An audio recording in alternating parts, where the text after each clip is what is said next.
ఆంధ్రప్రదేశ్లో ఏర్పడిన కూటమి ప్రభుత్వం విద్యా వ్యవస్థలో సమూల మార్పులు చేయడం కోసం అయితే నిర్ణయం తీసుకుంది. ఇందులో భాగంగా విద్యా వ్యవస్థకు సంబంధించిన అనేక పథకాలను ప్రక్షాళన చేస్తూ ప్రభుత్వం తాజాగా అయితే నిర్ణయం తీసుకుంది.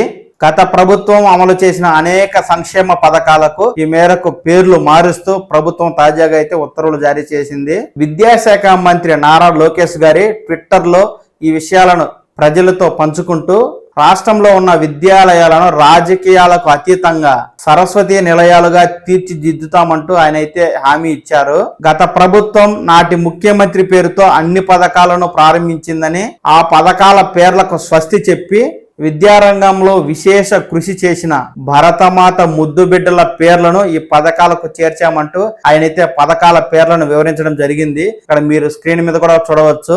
అమ్మఒడి పేరును తల్లికి వందనం గాను, జగనన్న విద్యా కానుక పథకం పేరును సర్వేపల్లి రాధాకృష్ణన్ పథకంగా, సర్వేపల్లి రాధాకృష్ణన్ విద్యార్థి మిత్రగాను, అలాగే జగనన్న గోరుముద్ద మధ్యాహ్న భోజనం ఉంది కదా స్కూళ్ళలో పిల్లలకి, ఆ పథకానికి గాను డొక్కా సీతమ్మ మధ్యాహ్న భోజనం పథకంగా మార్చారు. మనబడి నాడు నేడుని మనబడి మన భవిష్యత్తు అనే పేరునైతే మార్చడం జరిగింది. అలాగే స్వేచ్ఛ పథకాన్ని బాలికా రక్ష పేరు మార్చడం జరిగింది.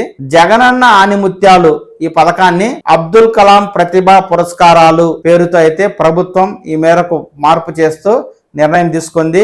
మనకు ఈ పథకాలను ఇక మీద కొత్త పేర్లతో అమలు చేయబోతున్నట్టు ఈ మేరకు విద్యాశాఖ మంత్రి నారా లోకేష్ గారు అయితే తెలియజేస్తున్నారండి. ఈ పథకాలన్నిటికీ సంబంధించి ప్రభుత్వం ముందు ఎలాంటి నిర్ణయాలు తీసుకున్నా వాటికి సంబంధించి తాజా సమాచారాన్ని నేను ఉన్నట్టుగా తెలియజేస్తాను. ఈ సమాచారాన్ని మీరు మీ మొబైల్ ఫోన్ ద్వారా చూసి తెలుసుకోవడం కోసం ఈ పవన్ టాక్స్ తెలుగు ఛానల్ ని లైక్ చేసి సబ్స్క్రైబ్ చేసుకోండి. నమస్కారం.